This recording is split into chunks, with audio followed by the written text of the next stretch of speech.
오늘 본문을 통해서 우리는 하나님의 사람 사도 바울이 어떤 과정들을 통해서 로마에 도착하게 되는지 세 가지 말씀 묵상하겠습니다. 첫 번째로 하나님이 항상 지금 주신 것이 지금 나에게 최선이다라는 사실을 여러분들 신뢰하셔야 된다는 겁니다. 자, 본문 11절은 이렇게 시작해요. 석 달 후에 우리가 그 섬에서 겨울을 난 알렉산드리아 배를 타고 떠나니 그 배의 머리 장식은 디오스 구로라. 사도 바울은 지금 이 사람들이 크레테 섬에 있는 미항이라는 항구 도시에 도착했을 때 거기서 겨울을 보내고 겨울이 지나가면 그때 로마로 가야 한다고 분명히 하나님의 뜻을 전했습니다. 만약에 겨울에 무리하게 항해하게 되면 우리 생명에 위협받을 수도 있다. 분명히 경고했습니다. 근데 이 사람들은 미항이라는 항구 도시가 겨울을 지내기에 불편하다는 이유로 베닉스에서 겨울을 보내고 싶어서 무리하게 항해하다가 결국 이 난리가 난 거예요. 결국 배가 난파하게 된 겁니다. 결국 베니스에 도착하지도 못했고요. 그렇다고 일찍 로마에 도착하지도 못했습니다. 자, 본문 11절 보니까 결국 이 사람들을 겨울 다 지내고 봄이 돼서야 하나님의 시간에 로마에 도착했어요. 결국 하나님의 뜻대로 됐어요. 그들은 처음부터 그냥 미항이라는 항구 도시에서 안전하게 겨울을 다 보내고 갈 수 있었습니다. 그런데 그들은 산전수전을 다 겪고 나서 엉뚱하게 멜리데 섬에서 겨울을 보냈고 그리고 결국 겨울 끝나고 로마에 도착한 거예요. 결국 겨울이 다 지나고 하나님 정하신 때가 되었을 때 그들은 로마에 도착했다. 여러분 이 사실을 우리가 기억해야 됩니다. 하나님의 작정은 반드시 이루어집니다. 그러나 하나님의 뜻은 기억하십시오. 하나님의 시간에 이루어집니다. 내가 그 시간을 앞당길 수 있는 게 아니에요. 내가 빨리 도착하고 싶다고 겨울에 로마에 도착할 수 있는 것이 아닙니다. 하나님의 시간이 돼야 로마에 도착할 수 있어요. 하나님은 그 하나님이 정하신 시간까지 우리에게 무엇을 주시냐면 우리에게 최선의 장소를 주시는 거예요. 하나님이 판단할 때 하나님 자녀에게 최선의 장소에서 하나님의 시간까지 기다리게 하시는 거예요. 하나님은 이 사람들이 석 달 동안 겨울을 안전하게 보낼 수 있는 미항이라는 최선의 안식처를 마련해 주신 거예요. 근데 이 사람들은 몸이 불편하다는 이유로 미항을 거부했습니다. 하나님 거기 안 있을래요. 미항은 그들의 몸을 조금 불편하게 만드는 장소였어요. 근데 미항은 어떤 장소냐면 그들에게 가장 안전한 장소예요. 안전한 장소. 성도 여러분, 이 사실을 성도는 믿고 사는 거예요. 하나님의 시간에 우리는 로마에 도착해요. 근데 하나님의 시간에 로마에 도착할 때까지 하나님은 우리 각자에게 그 최선의 안전한 장소를 마련해 주시는데 그 장소가 몸을 불편하게 하는 장소일지라도 그 장소가 하나님이 나를 위해 마련해 주신 내 영혼을 가장 안전하게 지키는 최선의 장소라는 사실을 우리는 믿어야 되는 것입니다. 그러나 이 육체에 속한 사람들의 눈에는 미항보다 베닉스가 더 최선으로 보인 거예요. 여러분, 육체에 속한 사람들의 눈에는 항상 영혼의 가장 안전한 장소보다 육체의 감각을 더 즐겁게 하는 장소가 더 나은 장소인 거예요. 이 사람들은 전부 육체에 속한 사람들이었기 때문에 미항보다는 베닉스 가자. 베닉스가 더 항상 최상의 장소인 거예요. 그러나 바울은 하나님의 말씀을 따릅니다. 바울의 판단에는 미항이 베닉스보다 최선의 장소예요. 하나님이 올 겨울 보내라고 주신 최선의 장소야. 이 바울이에요. 왜냐하면 바울은 육체의 사람이 아닙니다. 바울은 영적인 사람. 영적으로 보는 거예요. 영적인 사람에게는 하나님이 말씀하신, 하나님이 마련해 주신 장소가 가장 안전하고 가장 나에게 유익하고 가장 최선. 이게 하나님은 나에게 최선을 주시는 분이야. 최선의 장소라는 거죠. 바울은 하나님이 현재 나에게 최선의 것을 주셨구나 라는 믿음이 항상 있었습니다. 그래서 미항에 머물러야 된다 주장했습니다. 그러나 육체에 속한 사람들에게는 미항보다는 베닉스로 가자. 베닉스가 최선의 것으로 보였고, 그래서 베닉스로 가려고 하다 어떻게 됐죠? 베닉스에도 못 가고 엉뚱하게 멜리데에 도착했어요. 항상 그런 거예요. 내가 상상하는, 내가 꿈꾸는 베닉스에 도착하지 못하고 가보니까 멜리데예요, 멜리데.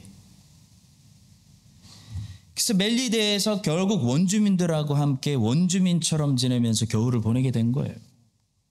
더 불편해진 겁니다.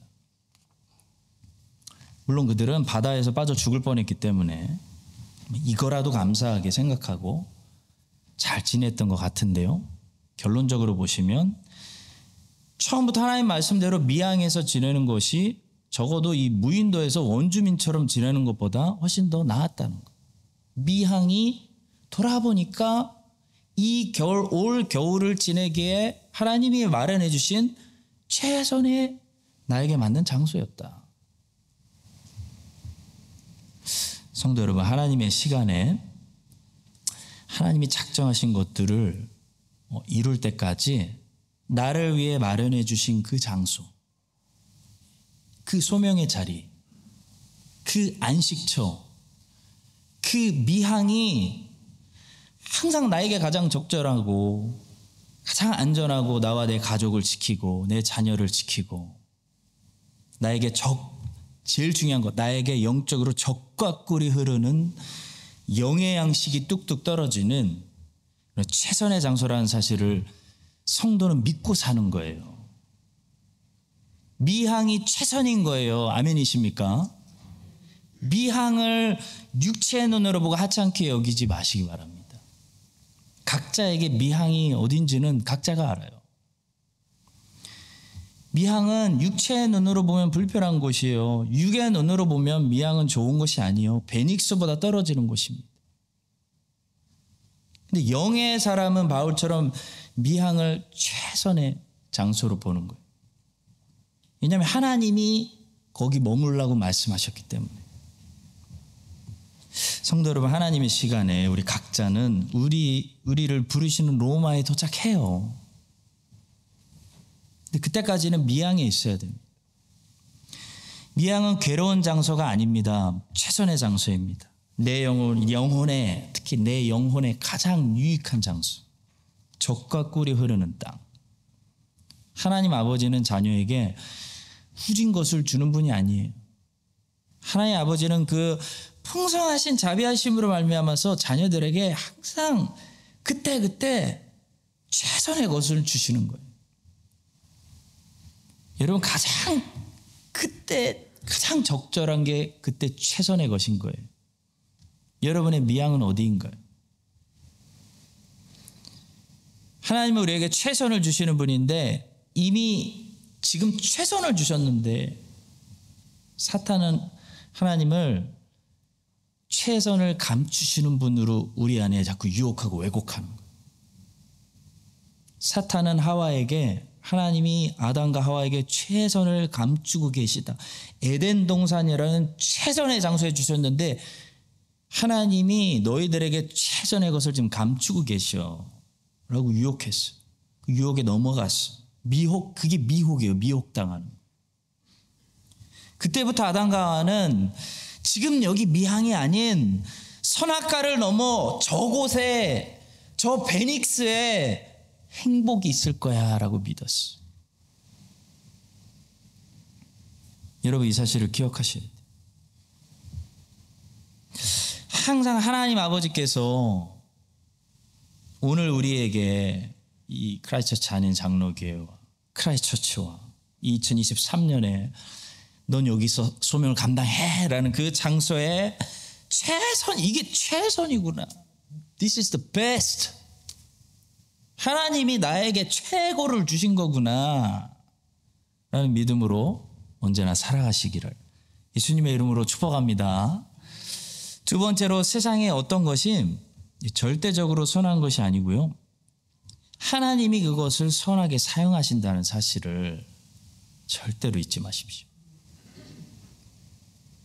다시 본문 11절을 보시면 이 사람들을 이달리아까지 데리고 가준 배의 이름이 기록되어 있는데요. 그 이름의 배는 알렉산드리아 배입니다. 11절 보시겠습니다.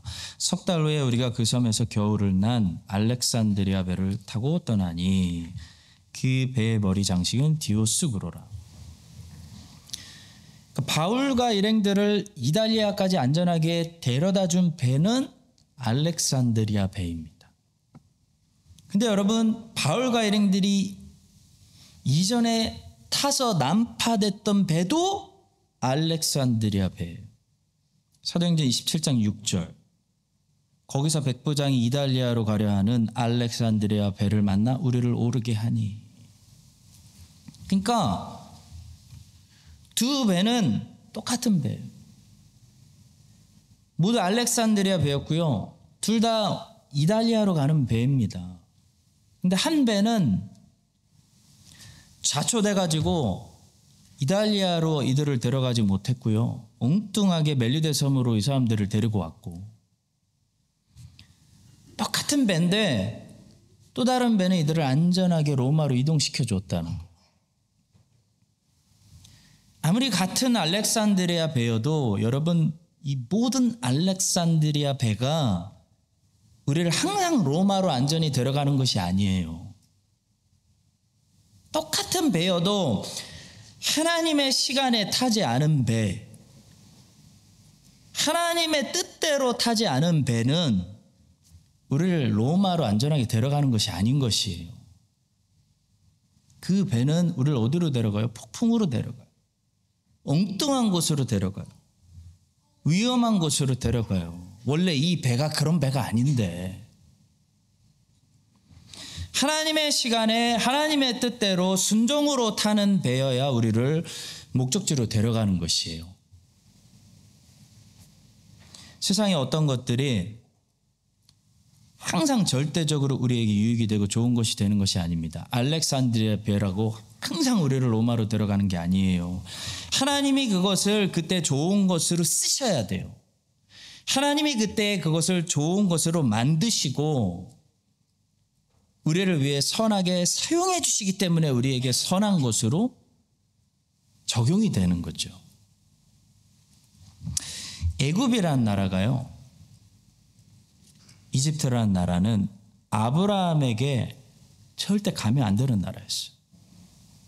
접근 금지. 아브라함과 이삭에게 애굽은 쳐다도 보면 안 되는 나라였어요. 금지된 지역이었어요. 금지. 그쪽으로 가려고 하면 하나님 음성이 들렸어요. 가지마. 아브라함과 이삭에게 애굽은 마치 아담과 하와에게 선악을 알게 하는 나무하고 비슷했어요. 쳐다도 보면 안 돼요. 근데 똑같은 나라가 야곱과 야곱의 가족들에게는 가기 싫어도 이민 가야 하는 나라였어요. 야곱은 애굽이 자기 아빠와 할아버지가 근처도 가려고 하지 않았던 나라였다는 것을 알았기 때문에 이 죽은 줄 알았던 요셉이 살아있어서 자기를 애굽으로 모셔오려고 보낸 이 수레를 보고도 야곱이 멋있는 게 단번에 가려고 하지 않았어요. 야곱은 고민했어요. 야곱은 근심했어요. 저는 야곱의 이 위대한 신앙심을 여기서 보게 됩니다. 야곱은 요셉이 오라고 한다고 해서 덥석 그거 물지 않았어요. 야곱은 고민합니다. 왜냐하면 하나님이 허락하시지 않으면 아무리 사랑하는 아들 요셉이 오라고 손짓해도 거기가 애굽이었기 때문이에요. 이 사람은 가지 않으려고 했을 거예요. 야곱은 신앙인이기 때문이에요. 그때 하나님이 야곱에게 나타나셔서 다행히도 이렇게 말씀하십니다. 그 밤에 하나님이 이상 중에 이스라엘에게 나타나 이르시되 야곱아 야곱아 하시는지라. 야곱이 이르되 내가 여기 있나이다 하며 하나님이 이르시되 나는 하나님이라 내 아버지의 하나님이니 애굽으로 내려가기를 두려워하지 말라. 내가 거기서 너로 큰 민족을 이루게 하리라. 내가 너와 함께 애굽으로 내려가겠고 반드시 너를 인도하여 다시 올라올 것이며 요셉이 그의 손으로 내 눈을 감기리라. 야곱의 마음이 얼마나 안심했을까요? 똑같은 애굽이라는 나라인데요. 아브라함과 이삭은 쳐다도 보면 안 되는 나라였는데 야곱에게는 이게 들어가야 되는 나라였어요. 그리고 또 모세 때 애굽은 어떤 나라예요? 하나님이 다 때려부시고 미련 없이 급하게 나와야 되는, 출애굽해야 되는 나라였어요. 예레미야 때 바벨론 포로 때는 절대로 가면 안 되는 나라였어요. 애굽은. 애굽 가면 다 망해요. 하나님의 칼과 저주가 기다리고 있어요. 하나님의 칼이 따라와서 죽인다고 했어요. 근데 신약의 요셉과 마리아에게 애굽은 아기 예수님을 데리고 가야 되는 하나님이 예배하신 그런 보호의 나라였어요. 똑같은 나라예요. 근데 달라집니다. 하나님이 마련하신 보호장치가 되기도 하고 하나님이 축복하시는 장치가 되기도 하고 저주가 되기도 하는 거예요. 무슨 말이죠, 여러분? 애굽이 절대적인 것이 아니라는 거예요. 하나님의 말씀이 절대적이라는 거예요. 하나님이 들어가라 하시면 안 들어가는 게 저주받는 길이에요. 하나님이 들어가지 마 하시면 들어가면 저주받는 거예요. 하나님의 말씀이 기준이에요. 애굽이 기준이 아니에요. 알렉산드리아 배가 기준이 아니라는 거예요. 성도 여러분, 알렉산드리아 배라고 무조건 우리를 항상 로마로 데려가 주지 않는다. 이 사실을 믿으시기 바랍니다.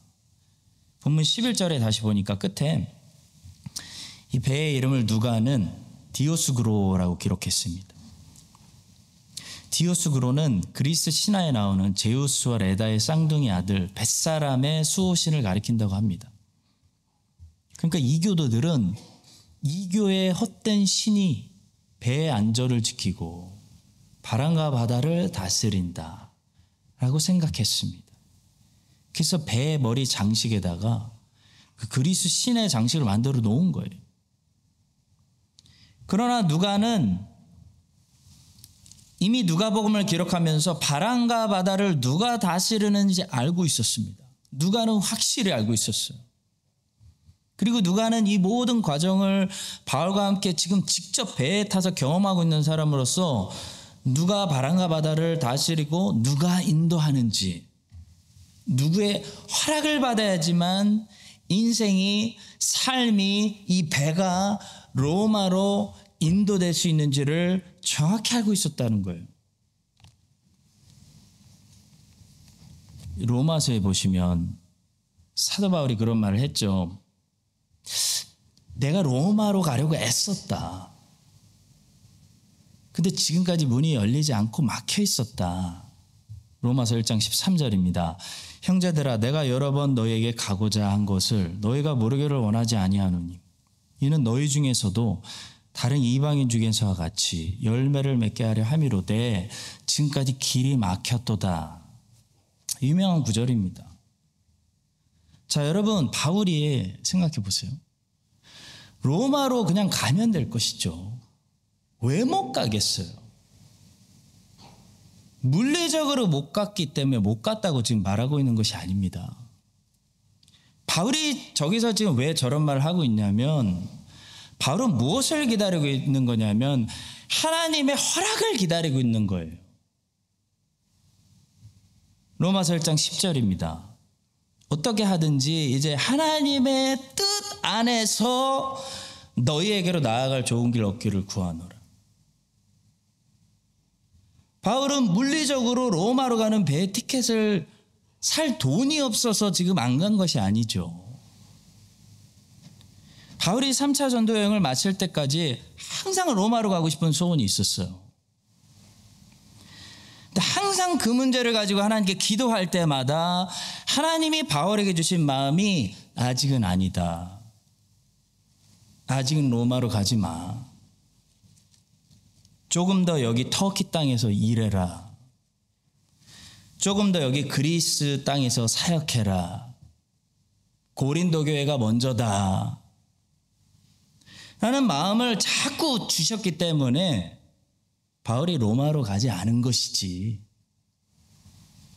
바울이 물리적으로 로마로 못 가서 안 간 게 아니라는 거죠. 성도 여러분, 제가 감히 수요 예배 나오시는 성도님들 믿고 제 신앙 고백을 드리자면, 여러분, 제가 제 나라인 호주를 못 가서 여기 있고, 제가 어머니 뵈러 한국에 못 가서 지금까지 연기하고 있는 것이 아닙니다. 물리적으로 제가 왜 못 가겠어요? 근데 기도하는 중에 하나님의 허락을 구하는 중에 제 마음속에 아직은 아니다. 아니다. 가지 마라. 시드니 가지 마라. 호주 가지 마. 자꾸 그런 부담감을 주셔서 제가 계속 못 가고 있다가 올해 하나님께서 허락해 주셔서 짧았지만 감사하게도 6년 만에 호주를 다녀왔어요. 한국은 계속 기도하고 있는데 아직도 문을 안 열어주셔서 여기서 집중하면서 순종하고 있는 거예요.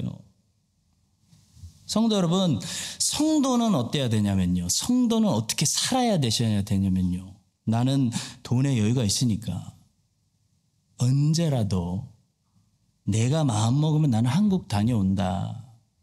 나는 호주 다녀온다. 그런 생각을 하시면 안 되는 거예요. 경제적인 여유가 있더라도요, 성도는 하나님의 허락을 받고 가셔야 되는 거예요. 바울이 능력이 없어서 지금까지 로마로 못 가는 게 아닙니다. 바울은 하나님의 허락을 기다리고 있었기 때문에 순종하고 안 간 거예요. 여러분, 이 사실을 기억하시고, 성도에게는, 우리 성도들에게는 무엇이 절대적이에요? 성도는 무엇을 기준으로 이동하고 결정하고 움직입니까? 알렉산드리아 배인가요? 로마라는 도시인가요? 애굽이란 나라인가요? 대한민국인가요? 여러분, 하나님의 허락 없이 한국 가면은 좋으실 것 같아요? 문제만 마주치고 오는 거죠. 성도에게는 무엇이 절대 기준이냐면 하나님 말씀이에요. 하나님 말씀. 하나님 말씀에 너는 아직 로마에 가면 안 돼. 하면 로마가 성도에게는 선악과가 되는 거예요. 너는 아직 한국에 가지 마라. 그러면 한국이 남들은 다 가는데 그 성도에게는 선악과가 되는 거예요. 애굽이 되는 거예요. 여러분, 이 사실을 믿으시고, 이 세상에는 절대적인 게 없어요. 하나님이 나쁘게 쓰실 수도 있고 선하게 쓰실 수도 있는 거예요. 한국이 어떨 때는 우리에게 금지된 선악과가 될 수 있고요. 어떨 때는 우리를 충전시키고 축복하는, 우리를 세우는, 하나님이 좋은 거를 예배해 놓으신 그 하나님의 선물이 될 수 있는. 바울은 지금 하나님의 시간에 로마로 올라갔기 때문에 사람들이 영접하고 사랑받고 하나님의 뜻대로 웰컴 받고 있는 거 우리가 보게 됩니다. 성도 여러분, 하나님의 말씀대로 사셔야 돼요. 하나님의 말씀대로 움직이시고 하나님의 시간에 움직여야 복돼요. 하나님의 시간에 하나님의 뜻을 따라 움직이시고 삶을 이동하시는, 그래서 복받는, 어디 가나 바울처럼 웰컴 받고 잘 오셨어요. 사람들이 예배하신 거, 하나님이 예배하신 쉼을 누리고 복을 누리는 여러분 복된 삶이 되시기를 예수님의 이름으로 간절히 축복합니다. 세 번째로 성도는 이 성도들의 거룩한 교제, 주일 모임을 진짜 사모해야 된다는 사실입니다. 자, 본문은 이 바울과 친구들이 이달리아 땅에 도착한 이후로 어떤 경로를 거쳐서 로마에 도착하게 되는지, 누가가 거기 함께 있었기 때문에 아주 자세하게 기록했습니다. 지도를 보시면서 정리해드리면 다음과 같아요. 멜리데 섬에서 배를 타고 떠나서 제일 먼저 도착한 곳은 시칠리아의 수라구사라는 곳인데요. 여기서 4일간 머물렀습니다. 그리고 그 후에 레기온이라는 곳으로 가서 하루를 머물렀습니다. 이때까지 바울은 아직 형제들, 그리스도인들을 만나지 못했습니다. 그러니까 수라구사와 레기온은 아직까지 철저하게 이교도들만 살고 있는 그런 지역이었던 것 같습니다. 근데 보디올에 도착했을 때 바울은 드디어 형제들을 만나게 돼요. 형제들. 근데 바울이 드디어 이달리아 땅에 도착해서 처음으로 형제들을 만나게 되었을 때 그 그리스도인들로부터 제일 첫 번째로 어떤 부탁을 받게 되는지 여러분 보세요. 바로 적어도 7일을 머물러 달라는 부탁을 받아요. 14절입니다. 거기서 형제들을 만나 그들의 청함을 받아서 1회를 함께 머무니라. 자, 왜 형제들은, 항상 그리스도인들은 바울에게 적어도 7일을 함께 우리가 머물러 달라 부탁을 했을까요, 여러분? 뭐가 기준일까요? 거룩한 주일 모임 때문이에요. 근데 이렇게 생각했다는 거예요. 바울 선교사님이 우리 지역에 오셨는데 적어도 주일을 우리와 함께 보내셔야죠. 적어도 주일에 한번 설교해 주셔야죠. 그런 말이에요. 초대교회 성도들이 무엇을 사모하고 살았고, 무엇을 소중하게 여겼고, 무엇을 특권으로 하나님 주신 가장 소중한 것으로 기준으로 삼고 살았는지를 보여줘요. 이 초대교회 성도들에게 주일 모임이라는 것은 정말 기다려지는, 기대되는, 그들이 또 다른 한 주의 삶을 세상에서 버틸 수 있도록 해주는 그런 것이었다는 거죠. 자꾸 제 얘기를 하게 되네요. 죄송합니다. 면도도 안 하고 와서 죄송합니다. 거울을 보고 깜짝 놀랐습니다. 제가 내년 2월 중순쯤에 하나님께서 허락해 주시면 누가 선교사님이 지내시는 그런 숙소를 제공해 주신다고 하셔서 가족을 다 데리고 시드니에 처음으로 방문할 계획입니다. 기도하고 있습니다. 예전에 철이 없었을 때 저 같으면 어떻게 할 거냐면요. 아무에게도 연락하지 않고 조용히 갔다가 내 마음대로 내가 가고 싶은데 자유롭게 다니고 내가 하고 싶은 거 다 하고 그렇게 다녀오려고 했을 것 같아요. 제가 그런 사람이었어요. 근데 조금씩 철이 들고 변하나 봐요. 이제 제 마음이 어떻게 변하고 있냐면 그리스도인은 그러면 안 되는구나.